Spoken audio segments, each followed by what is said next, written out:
Hello friends, welcome back to my channel learn with Richa. आज हम पाठ एक वास्तविक संख्याएं के कुछ महत्वपूर्ण प्रश्नों को करेंगे। आइए देखते हैं।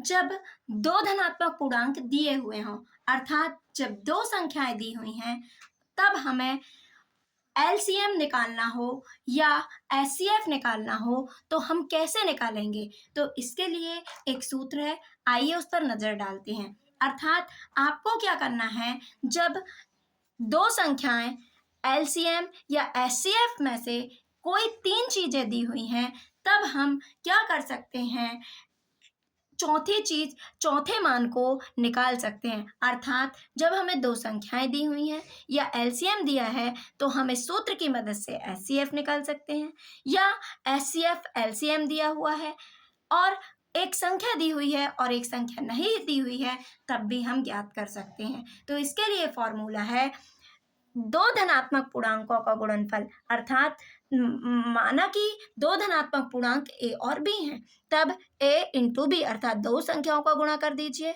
उनका एलसीएम निकाल लीजिए और एचसीएफ निकाल लीजिए, है ना। इस तरह से कर सकते हैं। अब हमें इनकी जांच भी करनी होती है, तो जांच के लिए आप क्या कर सकते हैं, इसका मान इन दो संख्याओं का गुणनफल एचसीएफ और एलसीएम के मान के गुणनफल के क्या होता है, बराबर होता है। कभी कभी यह प्रश्न ऑब्जेक्टिव में भी पूछ लिया जाता है, तो आपसे आना चाहिए ए इंटू बी बराबर LCM A B into HCF A B. आइए हम इस पर आधारित कुछ प्रश्न को करते हैं। देखिए, हमें क्या दिया हुआ है, एचसीएफ 306 657 बराबर 9। मतलब हमें क्या दिया हुआ है, एचसीएफ दिया हुआ है, हमें इसका एलसीएम निकालना है। तो सबसे पहली बात ध्यान दीजिए, यहाँ पर संख्याएं कौन सी हैं, 306 और 657। तो ये संख्याएं हो गई और एचसीएफ दिया हुआ है, तो अब हम इस सूत्र की मदद से आसानी से ज्ञात कर लेंगे। तो आइए देखते हैं। तो माना कि क्या हमने मान लिया, माना कि ए बराबर मान लिया 306, बी बराबर मान लिया 657, ठीक है। और एचसीएफ क्या दिया हुआ है, एचसीएफ 306 657 बराबर 9, एलसीएम 306 657 बराबर ज्ञात करना है। तो इसके लिए सूत्र लगा लीजिए। अब ए इंटू बी बराबर HCF A B into LCM A B. क्या है संख्याएं, 306 गुणित 657, यहाँ पर एचसीएफ 306 657 इंटू एलसीएम 306 657। मान रख दीजिए इनका, 306 गुणित 657, एचसीएफ का मान क्या है, 9, ये हो गया। एलसीएम 306 657। अब देखिए, हम यहाँ पर ये नहीं कि डायरेक्ट गुणा करने लगे हैं, पहले आप देख लीजिए क्या ये और सरल हो सकता है। तो अब देखिए, यहाँ पर ये गुणा में है, तो इसको यहाँ ले जाइए, किस में हो जाएगा, भाग में हो जाएगा, ठीक है। तो चलिए आगे बढ़ते हैं। 306 गुणित 657 बटे 9 बराबर, यहाँ क्या बचेगा, एलसीएम 306 657। देखिए क्या ये कट रहा है, तो काटिए 9 से, है ना, 9 तिया 27, 3 बचे 9 चौके 36, पूरा पूरा कट जाएगा। तो 9 एकम 9, 9 तिया 27, 9 चौके 36, कितना आ गया, यहाँ पर कर लेते हैं हम। तो 34 बराबर एलसी 34 गुणित 657, यहाँ नहीं भूलना है, दोनों ये बचा है, गुणित एलसीएम 306 657, या इसको लिख सकती हो एलसीएम 306 657 बराबर 34 गुणित 657, ऐसा भी लिख सकते हैं इसको। अब इनका गुणा कर लीजिए, चलिए गुणा करिए, कितना आया है बताइए। तो हम गुणा करते हैं, तो आपको गुणा करने पर क्या आएगा, 22,338, ये हमारा क्या हो गया, आंसर हो गया। तो इस तरह से हमें इन प्रश्नों को करना है।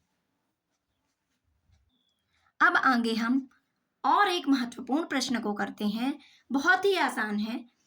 किसी खेल के मैदान के चारों ओर एक वृत्ताकार पथ है। कैसा पथ है? वृत्ताकार।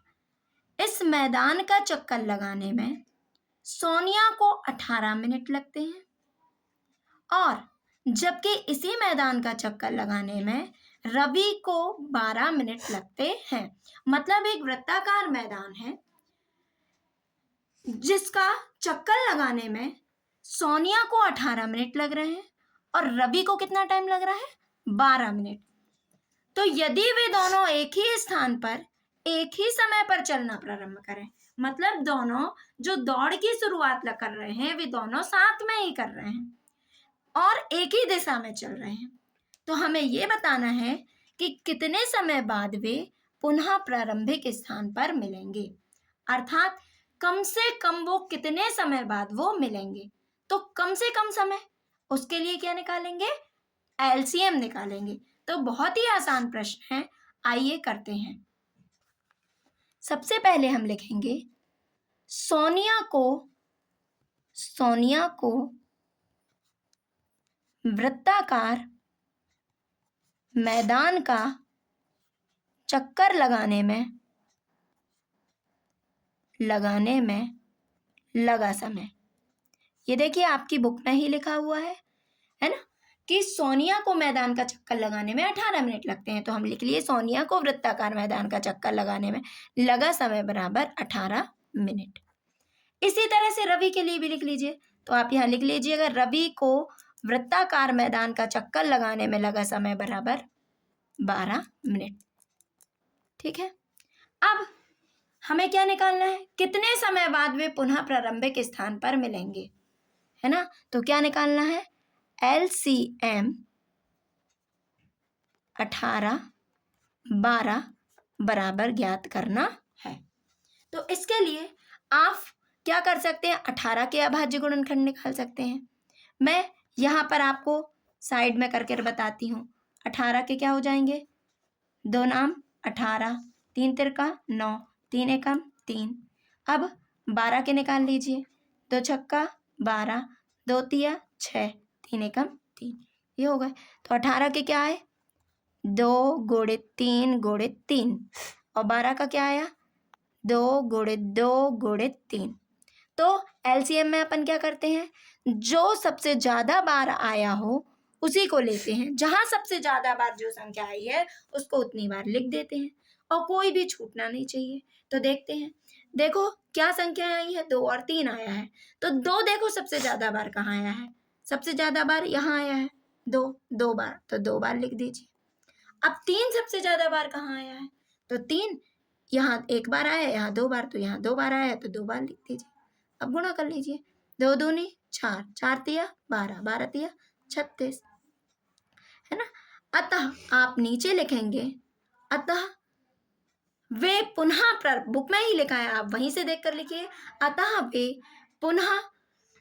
वे 36 मिनट बाद पुनः प्रारंभिक स्थान पर मिलेंगे और आंसर हो जाएगा अपना 36 मिनट।